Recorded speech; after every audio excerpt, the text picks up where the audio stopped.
मित्रांनो, एक खूप गंभीर विषय मला सांगायचा आहे. विषय असा आहे की मी 2 दिवसापूर्वी एक प्रोग्राम अटेंड केला आणि त्या प्रोग्राममध्ये जवळपास 98% परप्रांतीय लोकांची उपस्थिती होती.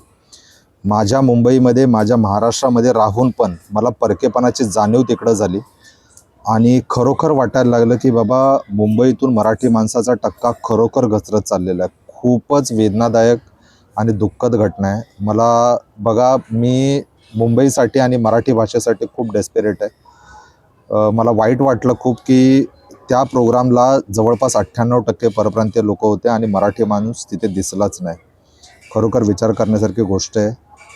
मुंबईतला मराठी माणूस टिकला पाहिजे, हा प्रयत्न आपण आजपासून प्रत्येकाने केला पाहिजे. तुमचं मत नक्की सांगा.